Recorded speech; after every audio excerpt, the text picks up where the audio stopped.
The 1974 AMC Gremlin X is one of the most unusual cars to ever come out of Detroit. A bold experiment in American design, loved for its rebellious shape, muscle car attitude, and undeniable charm, it wasn't the fastest car on the road or the most elegant.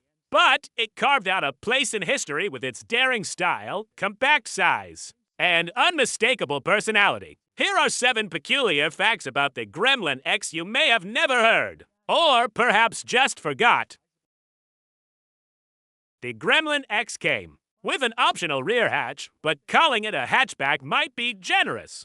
There was no traditional hatch door, only a flip-up glass window. To load anything, you had to lift the glass and reach over the metal body, scraping your knuckles as you went. No struts, no dampers, and certainly no power assist. It was awkward in every way.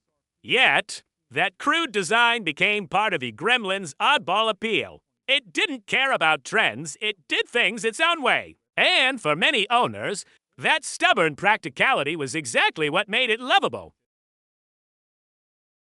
Even the windshield wipers were a bit special. Unlike modern cars with delay settings and automatic rain sensors, the Gremlin used vacuum-powered wipers driven by engine suction. The problem, when you stepped on the gas, the vacuum dropped and the wipers slowed down or stopped altogether. Driving in the rain meant choosing between visibility and acceleration. And climbing a hill in a storm, forget it. Still, it was a quirky reminder of a time when cost-cutting came with character, and owners just lived with it. The Gremlin X was wider and chunkier than most compacts, and that wasn't by accident. AMC wanted it to feel substantial, like a small car with big presence. So, when they took a Javelin platform and shortened it, they didn't just reduce length, they kept the width. This gave the Gremlin a squat, muscular stance. It handled surprisingly well for its size, felt planted in corners, and offered more shoulder room than expected.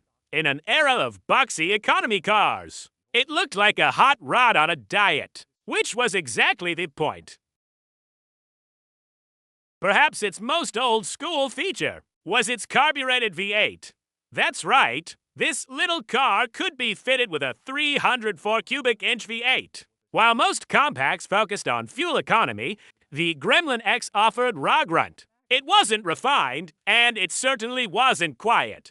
But it could surprise bigger cars off the line. The manual choke, the throaty exhaust, the rear-wheel drive. It felt like a muscle car had accidentally been shrunk in the wash. And people loved it. Trusting the Gremlin's speedometer was optimistic. Like many cars of the era, the needle was never entirely honest. Sometimes it exaggerated, sometimes it lagged. The cable-driven system was prone to wobble, especially as it aged. You might think you were cruising at 65 until a station wagon blew past you. But somehow, that inaccuracy gave it more soul. Driving the Gremlin wasn't about precision. It was about personality.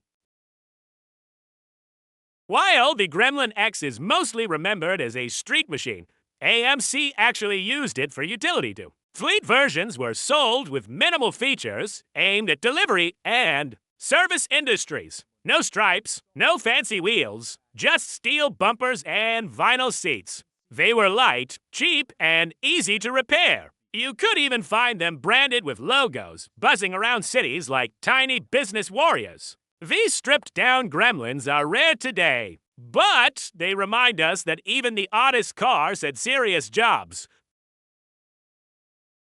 One of the most visually distinct Gremlins was the Levi's edition. Yes, Levi's, as in the jeans, it featured denim-style upholstery, copper rivets, and fox stitching across the cabin. It wasn't actual denim. Of course, that would have been a disaster in the rain. But the look sold well, especially among young drivers. It turned the car into a rolling piece of 1970s fashion.